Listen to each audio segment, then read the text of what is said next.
തിരുവോണത്തിൻ്റെ അന്ന് രാവിലെ തന്നെ ഞങ്ങൾ അമ്പലത്തിലേക്കൊക്കെ ഒന്ന് പോകാമെന്ന് വിചാരിച്ചു. കുറേ നാളായി അമ്പലത്തിലേക്ക് പോയിട്ട്. അങ്ങനെ അമ്പലത്തിൽ തൊഴുത് കഴിഞ്ഞ് ഫോട്ടോസ് എടുക്കാൻ വേണ്ടിയിട്ട് താഴേക്ക് ഇറങ്ങുകയാണ്. ഇറങ്ങുന്നതിൻ്റെ ഇടയ്ക്ക് നമ്മുടെ ശ്രീകുട്ടി ഒന്ന് വീണിട്ടുണ്ട്. പക്ഷേ അതൊന്ന് ഷൂട്ട് ചെയ്യാൻ പറ്റിയില്ല. ഇവിടെ വരൂ. അമ്പലത്തിൽ വന്ന കുറേ പിള്ളേരൊക്കെ ഇങ്ങോട്ടേക്ക് ഫോട്ടോസ് എടുക്കാനായിട്ട് വന്നിട്ടുണ്ട് കേട്ടോ. അയ്യേ, അതിൻ്റെ ഇടയ്ക്ക് ഇവളെന്തേ കാണിക്കുന്നു. അതൊന്നും നമ്മൾ മൈൻഡ് ചെയ്യാൻ പോകണ്ട. നമുക്ക് പ്രകൃതി ഭംഗി ആസ്വദിക്കാം. നമ്മുടെ കുളമൊക്കെ മഴ പെയ്ത് നല്ല മഴവെള്ളമായിട്ടുണ്ട്. വെള്ളത്തിൻ്റെ കളറൊക്കെ നന്നായിട്ട് മാറിപ്പോയിട്ടുണ്ട്. പക്ഷേ ഇവിടെ ഫോട്ടോസൊക്കെ എടുക്കാനായിട്ട് നല്ല ഭംഗിയാണ് കേട്ടോ. അങ്ങനെ ചേച്ചിയും മോനും കൂടെ ഫോട്ടോസ് എടുക്കാനായിട്ട് മുന്നേ നടന്നു പോകുന്നുണ്ട്.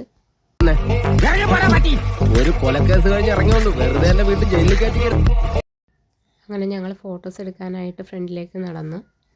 അങ്ങനെ ചേച്ചിയും മോനുമാണ് ക്യാമറയ്ക്ക് മുന്നിൽ നിന്ന് നിൽക്കാൻ പോകുന്നത്.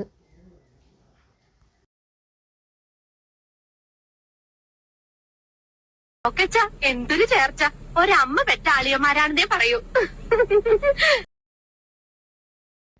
അങ്ങനെ ചെസ് നമ്പർ 1ൻ്റെ ഫോട്ടോഷൂട്ട് കഴിഞ്ഞു. ചെസ് നമ്പർ 2 കയറാൻ പോവാണ്. ഞങ്ങൾ ബംഗാൾക്കോട സാധാ കൃഷി കുടുംബം. ഞങ്ങൾ ബംഗാളിലെ കൂട്ടാറ്റുള്ള ജില്ലയിലെ ഒരു സാധാരണ കൃഷി കുടുംബം.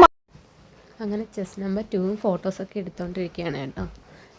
ഇതിൻ്റെ കൂടെ തന്നെ നമുക്ക് കുറേ നല്ല ഫോട്ടോസൊക്കെ ഇതിനകം തന്നെ ഞങ്ങളെടുത്ത്.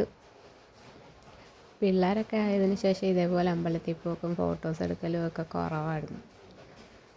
ഇപ്പോൾ ഇച്ചിരി വളർന്നു കഴിഞ്ഞപ്പോഴത്തേക്ക് ഇപ്പോൾ ഏകദേശം കുഴപ്പമില്ല. പിന്നെ ഇവിടെ പിള്ളേരൊക്കെ ഉണ്ടായതുകൊണ്ട് നമുക്കിപ്പോൾ അവരെ വലുതായിട്ട് ശ്രദ്ധിക്കേണ്ട ആവശ്യമില്ല. അവരങ്ങെടുത്തോണ്ട് നടന്നോളും.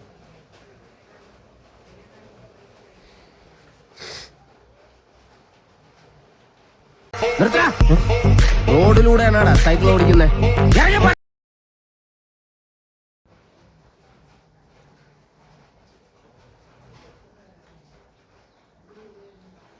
ഇവിടെ നല്ല സീനറിയാണ് കേട്ടോ. അടുത്ത് തന്നെ പുഴയൊക്കെ ഉണ്ട്. അവരവിടെ നല്ല ഫോട്ടോസൊക്കെ എടുത്ത് തകർക്കുകയാണ്. ആമ്പലുമൊക്കെ കുഴഞ്ഞു. പിന്നെ മാമനും മോനും ഇടയ്ക്ക് നല്ല കളിയും ചിരിയൊക്കെയാണ്.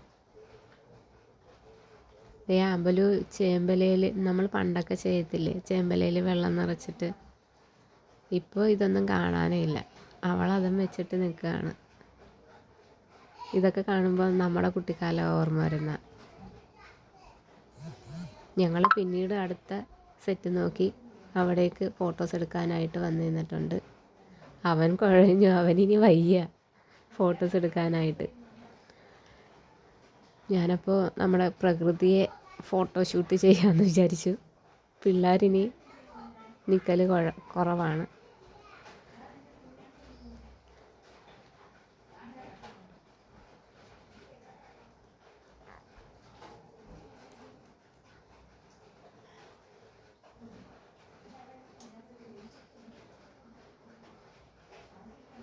ഞാൻ ആമ്പലൂട്ടിയെ പിന്നെയും പിടിച്ച് നിർത്തിയിട്ടുണ്ട് ഫോട്ടോസ് എടുക്കാൻ വേണ്ടിയിട്ട്.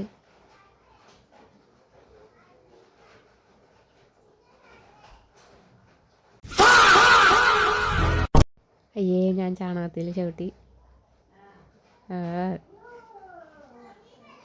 തൊട്ടടുത്ത് തന്നെ നല്ലൊരു വെള്ളമുണ്ട്. നമുക്ക് അതിലേക്ക് കാല് കഴുകാം. ചെരുപ്പൊക്കെ അമ്പലത്തിൻ്റെ പുറത്ത് കിടക്കുക. ഞങ്ങൾ ഇങ്ങോട്ട് വന്നപ്പോഴത്തേക്ക് ഒന്നും ഇട്ടില്ല. തിരിച്ചു പോകുമ്പോൾ ഇടാം. ഈ വെള്ളം ഒഴുകിപ്പോകുന്നത് ആ പുഴയിലേക്കാണ് കേട്ടോ. അവിടെ നല്ല സീനാണ്. പക്ഷെ പിള്ളേരൊക്കെ ഉണ്ടായതുകൊണ്ട് നമ്മളധികം അങ്ങോട്ടൊന്നും പോകുന്നില്ല. ചാണകത്തിൽ ചവിട്ടിക്കൊണ്ട് നമുക്ക് ഫോട്ടോഷൂട്ടൊക്കെ നിർത്തി വീട്ടിലേക്ക് പോകാം.